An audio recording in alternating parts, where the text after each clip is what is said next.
నమస్తే బోసుకుమరి సంవత్సరం గడవలేదు కొత్త ప్రభుత్వం వచ్చి ఆంధ్రప్రదేశ్ కి, కానీ సర్వేలు గోవాలంటే అర్థం కావట్లేదు. కొన్ని ఐఆర్ఎస్ కాల్స్ అంటున్నారు, కొంతమంది నార్మల్ కాల్స్ చేస్తున్నారు, కొంతమంది మెసేజ్లు పెడుతున్నారు అంటున్నారు, కొంతమంది రిపోర్ట్స్ ఇస్తున్నారు అంటున్నారు. రకరకాల సర్వేలు అయితే స్టార్ట్ అయిపోయినాయి. కానీ ఇప్పుడున్నటువంటి ప్రధానమైనటువంటి ఇష్యూ ఏంటంటే సంవత్సరం గడిచింది కదా, పరిపాలన ఎలా ఉంది తెలియదు, నిజంగా తెలియదు. బట్ వీళ్ళకి ఎలా తెలుస్తుందో నాకు తెలియదు. కానీ ఖచ్చితంగా సంవత్సరంలో మొత్తం అసలు ఏంటి ఈ విషయం ఎలా ఉంది అని చూసుకోవడానికి సరిపోతుంది. నాకు తెలిసి ఇప్పుడు అమరావతి ఎగ్జాంపుల్ చెప్పాలంటే, మామూలు టెండర్లు వచ్చి మోదీ గారు వచ్చి దాన్ని ఓపెన్ చేసి మళ్ళీ పనులు స్టార్ట్ చేయడానికి సంవత్సరం పట్టింది. మొన్న ఇటీవల చేసేసింది, ప్రారంభోత్సవం మళ్ళీ రీఓపెన్ చేసింది అమరావతిని.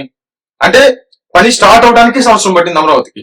నీకు రిజల్ట్స్ కనపడాలంటే ఇంకా కనీసం సంవత్సరం పడుతుంది. కానీ సంవత్సరం గడిచింది కాబట్టి ఇక్కడి నుంచి ప్రభుత్వాన్ని ప్రశ్నించవచ్చు ఖచ్చితంగా. ఎందుకంటే ఇక్కడి నుంచి తీసుకోవడం నిర్ణయాలకి, ఎందుకంటే మొత్తం అర్థమే ఉంటది ప్రభుత్వం ఎలా ఉంది, ఎలా ఏంటి అని ఈ స్ట్రక్చర్ ఏర్పడి ఉంటది. కాబట్టి ఇక్కడి నుంచి అయితే ఖచ్చితంగా ప్రశ్నించవచ్చు. ఇప్పుడు దాకా ప్రశ్నించినంత వేస్ట్.